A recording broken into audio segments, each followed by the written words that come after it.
అధ్యక్ష, thank you very much ఈ అవకాశం ఇచ్చినందుకు. నేను కొద్దిగా ఇండస్ట్రీస్లో గురించి మాట్లాడతాను అధ్యక్ష. ఫస్ట్ ఈ దేశ ఇండస్ట్రియల్ రెవల్యూషన్ అప్పుడు ఫైనాన్స్ మినిస్టర్ మన్మోహన్ సింగ్ గారు ఉన్నప్పుడు ఈ డీసెంట్రలైజేషన్ డీలైసెన్సింగ్ చేసి ఈ ఎకనామిక్ రిఫార్మ్స్ తేవడంలో కాంగ్రెస్ పార్టీ ముందు ఉంది అధ్యక్ష. ఆ రోజులలో అందరికి తెలిసిన విషయమే. అప్పుడు 3 వారాలకు ఫారెన్ ఎక్స్చేంజ్ ఉన్నప్పుడు మన్మోహన్ సింగ్ గారు అనేకమైన రిఫార్మ్స్ ఇంట్రొడ్యూస్ చేసి ఈ దేశాన్ని ఒక అభివృద్ధి బాటలో తీసుకుపోవడం జరిగింది. వారు ఉన్నప్పుడు యూపీఏ 1 యూపీఏ 2లో జీడిపి గ్రోత్ రేట్ 8 to 10%, అంటే హైయెస్ట్ గ్రోత్ రేట్స్ మన దేశంలో ఆ కాంగ్రెస్ పీరియడ్లో కావడం జరిగింది. ఆ జీడిపి గ్రోత్ రేట్ అంటే ఏమన్నమాట అధ్యక్ష? ఎక్కువ జీడిపి గ్రోత్ రేట్ ఉన్నప్పుడు ఎక్కువ ఉద్యోగాలు వస్తాయి, ప్రభుత్వానికి కూడా ఎక్కువ ట్యాక్సెస్ వస్తాయి, ఇంకెక్కువ క్యాపిటల్ ఇన్వెస్ట్మెంట్ చేయవచ్చు అని చెప్పి ఈ అన్ని అడ్వాంటేజెస్ మన్మోహన్ సింగ్ గారు ఆ రిఫార్మ్స్ వలన మన దేశానికి రావడం జరిగింది. ఆ రోజులలోనే 3 వారాల ఫారెన్ ఎక్స్చేంజ్ ఏదైతే ఉండేనో అది $320 బిలియన్ తీసుకువెళ్ళడం జరిగింది. ఇవన్నీ కూడా దేశానికి అభివృద్ధి కావడంలో ఒక కీలకమైన పాత్ర. ఈరోజు మన భారతదేశము 4th largest economic power in the world ఉంది. 5th లార్జెస్ట్, $4 ట్రిలియన్ మన ఎకనామిక్ గ్రోత్ అన్నమాట. దీన్ని డెఫినెట్లీ మనము 3rd ప్లేస్లో వచ్చే అవకాశాలు ఉన్నాయి వచ్చే 10 సంవత్సరాలలో. మన ముఖ్యమంత్రి రేవంత్ రెడ్డి గారు, మన శ్రీధర్ బాబు గారు ఇండస్ట్రీ మినిస్టర్ గారు, వాళ్ళిద్దరికీ కూడా ఒక విజన్ ఉన్నది. డెఫినెట్లీ మన తెలంగాణను కూడా ఒక $1 ట్రిలియన్ ఎకానమీ చేయాలని చెప్పి ఆ ఆలోచనతో పనిచేస్తున్నారు. $1 ట్రిలియన్ ఎకానమీ అంటే మన రాష్ట్రానికి ఎక్కువ ట్యాక్సెస్ వస్తాయి, ఇంకెక్కువ ఉద్యోగ అవకాశాలు కల్పిస్తారు అధ్యక్ష. అదే దృష్టిలో పెట్టుకొని మొన్న డావోస్ వెళ్ళినప్పుడు కూడా ఫస్ట్ విజిట్లో సుమారు 45,000 కోట్ల ఇన్వెస్ట్మెంట్స్ మన రాష్ట్రానికి ఇవ్వడం జరిగింది. అంతకుముందు టీఆర్ఎస్ ప్రభుత్వం ఉన్నప్పుడు కేవలం 24,000 కోట్ల ఇన్వెస్ట్మెంట్స్ రావడం జరిగింది. ఇప్పుడు చాలామంది విమర్శలు చేస్తున్నారు, అరే 45,000 కోట్లలో నిజంగా ఎన్ని ఇన్వెస్ట్మెంట్స్ వచ్చాయి, ఎంప్లాయ్మెంట్ వచ్చిందా లేదా అని చెప్పి చాలామంది బయట మాట్లాడుకున్నారు అధ్యక్ష. కానీ సర్వే చేసినప్పుడు ఒఫీషియల్ రికార్డ్స్ తీసుకున్నప్పుడు సుమారు 90% వరకు కూడా ఆ ఇన్వెస్ట్మెంట్స్ మన రాష్ట్రానికి రావడం జరిగింది. ఎంప్లాయ్మెంట్ కూడా అన్ని రంగాలలో తీసుకురావడం జరిగింది. తర్వాత మొన్న కూడా ముఖ్యమంత్రి గారు వెళ్ళినప్పుడు శ్రీధర్ బాబు గారు కూడా ఉన్నారు. అప్పుడు 1,73,000 కోట్ల రూపాయల ఇన్వెస్ట్మెంట్స్ తేవడం జరిగింది. సుమారు 50,000 ఉద్యోగాలు కల్పించడంలో ఇది ఒక మంచి విజన్తో ఈ రాష్ట్ర ప్రభుత్వం పనిచేస్తుంది. కానీ ఇంత ఇన్వెస్ట్మెంట్స్ రావాలంటే మనకు స్కిల్స్ అవసరం అధ్యక్ష. ఎందుకంటే చాలా చోట్ల కూడా ఇండియన్ ఇంటెలెక్చువల్స్ చాలా బాగున్నారు, కానీ స్కిల్స్ సరిగా లేవని చెప్పి చాలామంది బయట నుంచి దేశాల నుంచి ఇన్వెస్ట్మెంట్ చేసినప్పుడు ఇది ఆలోచన ఉంటుంది. కానీ స్కిల్ డెవలప్మెంట్ యూనివర్సిటీ ఎవరు కూడా ఆలోచించలేదు. మహేంద్ర గారిని చైర్మన్ చేసి ఈ స్కిల్ డెవలప్మెంట్ సెంటర్ని ఒక ప్రొఫెషనల్ వేగా మన రాష్ట్రానికి తేవడము, ఈ స్కిల్ డెవలప్మెంట్ సెంటర్ ద్వారా చాలామంది ఒక స్కిల్స్ డెవలప్ చేసుకొని వీళ్ళకు ఉద్యోగాలు వచ్చే అవకాశాలు ఇంకా ఎక్కువ అవుతుంది అధ్యక్ష. నిజంగానే రాష్ట్ర ప్రభుత్వానికి ఈ స్కిల్ డెవలప్మెంట్ సెంటర్ స్థాపించినందుకు వారికి కంగ్రాచులేట్ చేయాలి అధ్యక్ష. దాంతోపాటు స్కిల్ డెవలప్మెంట్ సెంటర్ ఉంటేనే సరిపోదు, ఇన్ఫ్రాస్ట్రక్చర్ కూడా మంచిగా బిల్డ్ చేయాలని చెప్పి ఈ RRR కాన్సెప్ట్ కూడా తీసుకురావడం జరిగింది. ఈ RRR కాన్సెప్ట్ తీసుకురావడం వలన ఇండస్ట్రీస్ ఏదైతే దగ్గర ఉన్నాయో అది దూరం పోతుంది. కానీ ఆ ఇన్వెస్ట్మెంట్ ప్రపోజల్స్ కూడా ఈ RRR రావడం వలన ఇతర ప్రాంతాలకు లాజిస్టిక్స్ పోవడము, గూడ్స్ పోవడము, సేల్స్ చేయడము చాలా ఈజీగా అవుతుందని చెప్పి ఈ RRR కూడా మనకు ఉపయోగపడుతుంది. ఇప్పుడే చాలామంది అనిరుద్ధ్ రెడ్డి గారు కూడా చెప్పారు, మనకు మెట్రో రైల్వే స్టేషన్ మెట్రోస్ కూడా ఏదైతే ఎక్స్పాండ్ చేస్తున్నారో ఈ ఎక్స్పాన్షన్ వలన కూడా ఈ లాజిస్టిక్స్ కాస్ట్ తక్కువ కావడం వలన ఎక్కువ ఇండస్ట్రీస్ బయట నుంచి వచ్చే అవకాశాలు కూడా ఉంటాయి అధ్యక్ష.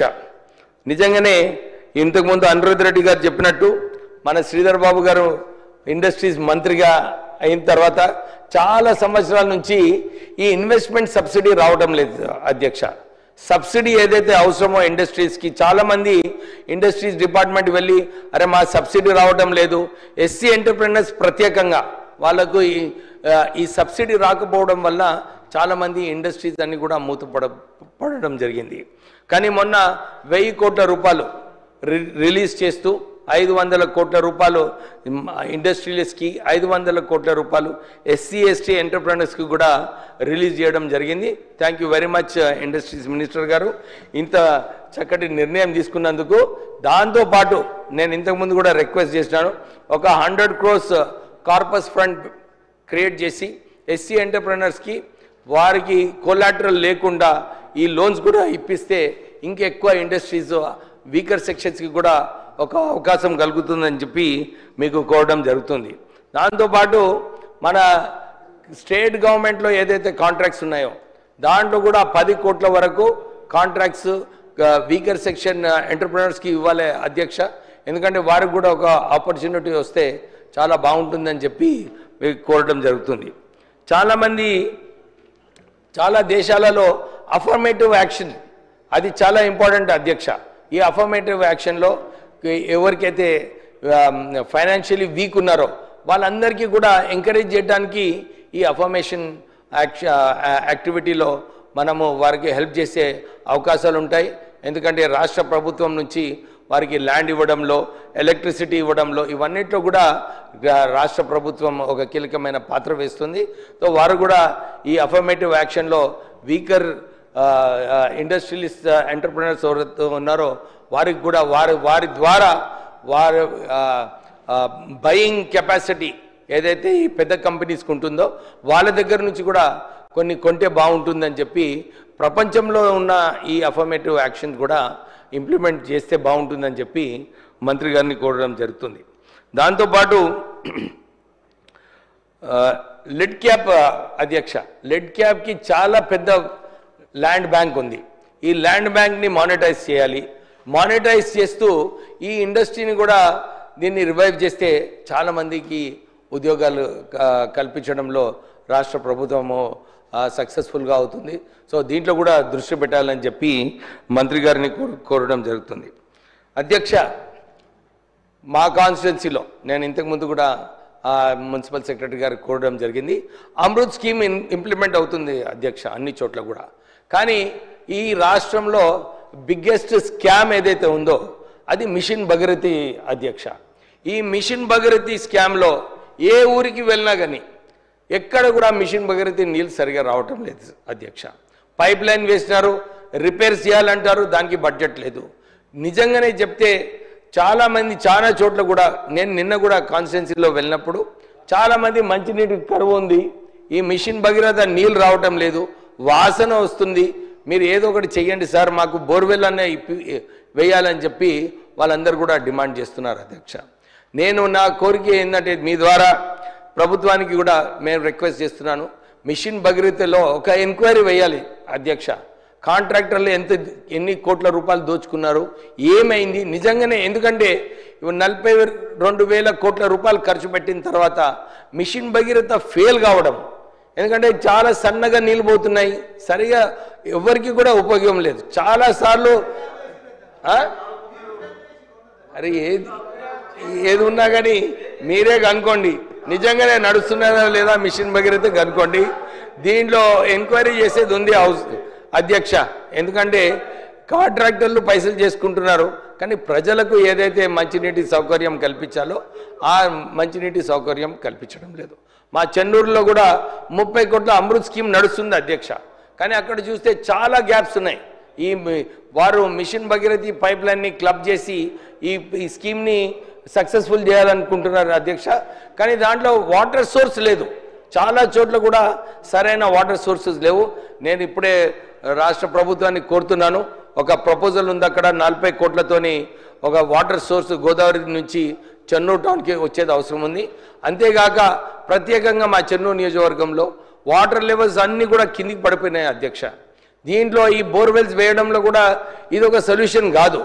మిషన్ భగీరథి ఫెయిల్ అయింది, దీనికి ఒక ఆల్టర్నేట్ స్కీమ్ తీసుకురావాలని చెప్పి రాష్ట్ర ప్రభుత్వాన్ని కోరుతున్నాను అధ్యక్ష. లేకుంటే ఇది మొత్తం తెలంగాణలో కూడా ఇదే పరిస్థితి ఉంది. మనము దీంట్లో ఒక కాంప్రిహెన్సివ్ యాక్షన్ ప్లాన్ తీసుకోవాలని చెప్పి రాష్ట్ర ప్రభుత్వాన్ని కోరుతున్నాను అధ్యక్ష. చాలామంది కూడా కొన్ని క్రిటిసిజం చేసినారు, అరే మీరేం చేస్తున్నారు ఇండస్ట్రీస్కి ఇక్కడని. అందరికీ కూడా ఒక విషయం గుర్తు చేస్తున్నాను, ప్రత్యేకంగా మన టీఆర్ఎస్ అధినేత కేసీఆర్ గారికి నిన్న ఎక్కడో చెప్పినారంట, వెంకటస్వామి గారు ఏం చేస్తున్నారు ఈ రాష్ట్రానికని. అందరూ ఒక విషయం మర్చిపోతున్నారు అధ్యక్ష. వెంకటస్వామి గారు కేంద్రంలో మంత్రిగా ఉన్నప్పుడు సింగరేణి సంస్థ BIFRలో వెళ్ళి మూతపడేటప్పుడు వారే అప్పుడు ప్రధానమంత్రి గారితో మాట్లాడి 400 కోట్ల రూపాయలు NTPC నుంచి సింగరేణి సంస్థకు లోన్ ఇప్పించి ఆ సంస్థను రివైవ్ చేయడంలో వెంకటస్వామి గారు కీలకమైన పాత్ర వేశారు. ఈరోజు ఇన్ని వేల కోట్ల రూపాయలు తెలంగాణలో బెస్ట్ ఇండస్ట్రీ ఏదైనా ఉన్నదంటే అది సింగరేణి సంస్థ అధ్యక్ష. ఆ రోజులలో 1,00,000 ఉద్యోగాలు ఉన్న సింగరేణి సంస్థను కాపాడడం వలన ఈరోజు ఈ సింగరేణి సంస్థ ద్వారా ఇన్ని వేల కోట్ల రూపాయలు కొత్త బొగ్గు గనులు మన ఒరిస్సాలో ఇతర ప్రాంతాలలో కూడా సింగరేణి సంస్థ ఓపెన్ చేయడం జరుగుతుంది. మా నియోజకవర్గంలో కూడా ఆ DMFT ఫండ్స్ ఇవన్నీ కూడా సింగరేణి సంస్థ ద్వారా మా మంతిని రామగుండం ఈ అన్ని ప్రాంతాలలో DMFT ఫండ్స్ రావడం వలన మాకు కొన్ని పనులు అక్కడ జరగడం ఈజీగా అవుతుంది అధ్యక్ష. అంతేకాక సింగరేణి పవర్ ప్లాంట్ కూడా అప్పుడు వెంకటస్వామి గారు మినిస్టర్ ఉన్నప్పుడు, వినోద్ గారు అక్కడ చెన్నూరు ఎమ్మెల్యే ఉన్నప్పుడు వారిద్దరు వెళ్ళి మన్మోహన్ సింగ్ గారితో కొట్లాడి ఈ పవర్ ప్లాంట్ శాంక్షన్ కూడా ఏదైతే జైపూర్లో ఉందో దాన్ని తేవడం జరిగింది. ఇప్పుడు నేను మొన్న ముఖ్యమంత్రి గారిని కోరడం జరిగింది, ఇంకో 850 మెగావాట్ల ఎక్స్పాన్షన్ చేసేది ఉంది. తొందరగా దీంట్లో మీరు భూమి పూజ చేసి ఈ పవర్ ప్లాంట్ వర్క్స్ కూడా తొందరగా స్టార్ట్ చేయాలని చెప్పి కోరుతూ, మళ్ళొకసారి ఈ ఇండస్ట్రియల్ క్లైమేట్ ఏదైతే తెలంగాణలో ఉందో దీన్ని ఇంకెక్కువ మంచిగా సబ్సిడీసు, ఈజ్ ఆఫ్ డూయింగ్ బిజినెస్ చేస్తూ ఎక్కువ ఇన్వెస్ట్మెంట్స్ ఈ రాష్ట్రానికి తీసుకొస్తే ఎక్కువ ఉద్యోగాలు వస్తాయి అధ్యక్ష. ఆల్రెడీ రాష్ట్ర ప్రభుత్వము 55,000 ఉద్యోగాలు ఒక సంవత్సరంలో ఇవ్వడం జరిగింది. చాలా మంచి విషయము. అరే నోటిఫికేషన్తో ఏం చేసి నోటిఫికేషన్ చేసి అన్ని స్కామ్లోనే ఉన్నారు. నోటిఫికేషన్ దాని గురించి మాట్లాడకండి. రిక్రూట్మెంటే మెయిన్ ఇంపార్టెంట్. రిక్రూట్మెంట్ మా హయాంలో అయింది. మీరు దాన్ని క్రెడిట్ తీసుకోకండి. మీరు ఏం కాంట్రిబ్యూషన్ చేయలేదు. మీరు ఖాళీ నోటిఫికేషన్ ఇచ్చి అందరి ప్రజలను అందరినీ మభ్యపెట్టిన అధ్యక్ష. సో ఇంత చెప్తూ ముగిస్తున్నాను.